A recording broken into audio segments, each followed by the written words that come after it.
This is a scene so many witnessed on this day last year. A truck first thought to only contain hazardous chemicals turned out to be hiding one family's dark and deadly secrets.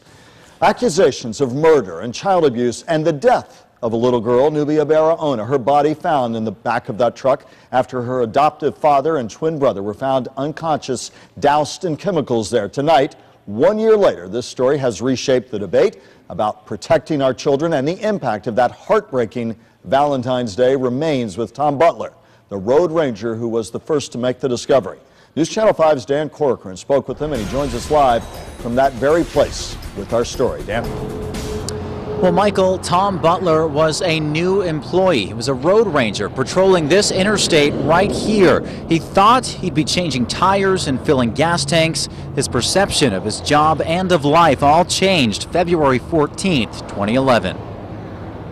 Images from Valentine's Day a year ago. Investigators say this was a first glimpse into a horrific case of child abuse. 10-year-old Nubia Barahona, dead, wrapped in plastic in the back of this maroon pickup truck. Her father, Jorge, unconscious on the ground. And Nubia's twin brother, Victor, clinging to life in the front seat. Earlier that morning, road ranger Tom Butler was traveling Interstate 95, just 2 weeks on the job for the Department of Transportation. He was first to spot Barahona's vehicle, thinking it was abandoned. You never know what's going to pop up when you knock on that window, you know what I mean? Inside, staring back at him was Victor. The smell of toxic chemicals, Butler said, was overwhelming. It's like getting kicked in the face, you know? Pretty strong, whatever it was. He says Victor was shaking, burned with some kind of acid.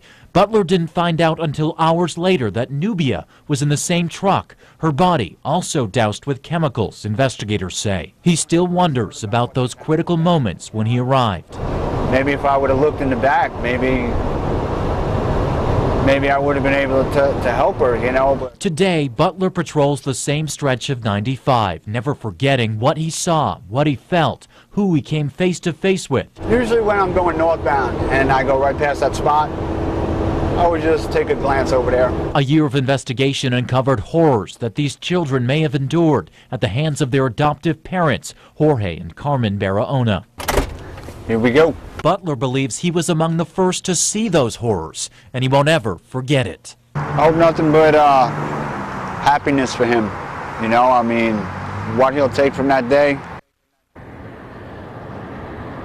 Now, Victor Barahona is staying with family in Texas temporarily right now, while his adoptive parents, Carmen and Jorge Barahona, have just pleaded not guilty to both murder and child abuse charges. Trial dates for the two Barahona parents have yet to be set. Reporting live in West Palm Beach, I'm Dan Corcoran, WPTV News Channel 5.